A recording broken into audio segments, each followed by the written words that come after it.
নাহিদ, আমি আপনার কাছ থেকে জানতে চাইবো যে আন্দোলনে শেখ হাসিনার পতন হলো সেই আন্দোলন সম্পর্কে অন্তর্বর্তী সরকারের প্রধান উপদেষ্টা ডক্টর মোহাম্মদ ইউনূস যুক্তরাষ্ট্রে বিল ক্লিনটনের উপস্থিতিতে একটা অনুষ্ঠানে বললেন যে এই আন্দোলন খুব পরিকল্পিতভাবে চালিয়ে নেওয়া হয়েছে, কিছুই হঠাৎ হয়নি।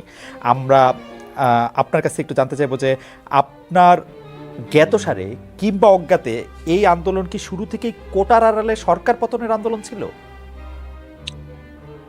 ধন্যবাদ আপনাকে। এই আন্দোলন আসলে শুরু থেকে কোটা সংস্কারের আন্দোলনই ছিল এবং যখন হাইকোর্টের রিটটি করা হলো, মানে মানে হাইকোর্টের রায় হলো এবং যে 56% কোটা ফিরিয়ে আনা হলো, তখন কিন্তু বিশ্ববিদ্যালয়ের শিক্ষার্থীরা সবাই ক্ষুব্ধ হয়েছে। কারণ যে আন্দোলন আমরা 18 সালে করেছি, যেটার ফলে কোটার আমরা সংস্কার চেয়েছিলাম, তখনই কিন্তু বাতিল করা হলো, সেটাকে আবার নিয়ে আসা হলো। তো শুরুতে এটা কোটা সংস্কারের দাবিতেই ছিল এবং পরবর্তীতে আসলে সরকারের দমন পীড়নের কারণেই এটি পরবর্তী পরিস্থিতিতে যায় আসলে। এবং আন্দোলনটা আসলে শুরু থেকে খুবই গোছানো ছিল, কিন্তু সরকার যখন দমন পীড়ন শুরু করে এবং সারা দেশে এটি ছড়িয়ে যায়, সাধারণ মানুষ সবাই নেমে আসে, তখন এটা সরকারের পতনের আন্দোলন হয়ে যায়, এটা যেটা অনিবার্যভাবেই যেটা হওয়ার ছিল আর কি। উপদেষ্টা ইসলাম, আমরা আসলে একটি শব্দ খুব বেশি শুনছি কয়দিন ধরে, যে মাস্টার মাইন্ড, আন্দোলনের মাস্টার মাইন্ড। আসলে এই মাস্টার মাইন্ড ব্যাপারটা কি? মানে তিনি কিভাবে এই আন্দোলনটা নিয়ন্ত্রণ করেছেন, বা আপনি কিভাবে একটা মাস্টার মাইন্ড দেখেন এই আন্দোলনের পিছনে? আমরা তো কোটার আন্দোলন দেখছিলাম, আপনি ঠিকই বলেছেন যে যখনই দমন পীড়নের মাধ্যমে ছাত্রদের উপরে গুলি চালানো হলো, সাধারণ ছাত্ররা মারা যেতে থাকলো, নিপীড়নের সম্মুখীন হলো, তখন আমরা সবাই সেই আন্দোলনের মধ্যে অংশগ্রহণ করেছিলাম, কিন্তু আমরা কিন্তু কোনো মাস্টার মাইন্ড টের পাই নাই।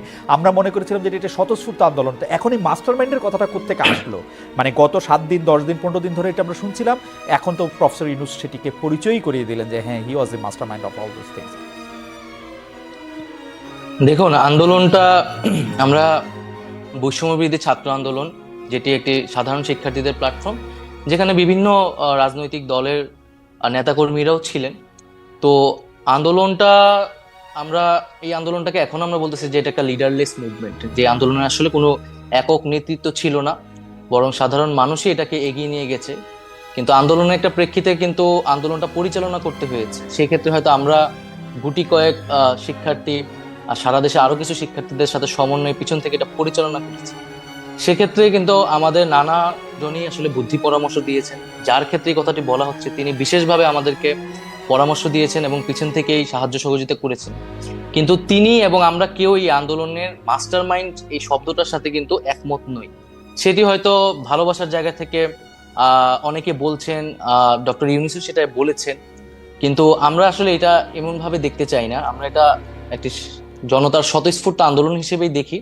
তবে একটা বিষয় বলে রাখা ভালো, যে এই আন্দোলনটাকে আপনি আসলে কবে থেকে বিবেচনা করবেন? এটা কি 36 দিনের আন্দোলন হিসেবে আপনি ব্যাখ্যা করবেন, নাকি এই আন্দোলনের পিছে যে আরো দীর্ঘ ব্যাকগ্রাউন্ড রয়েছে?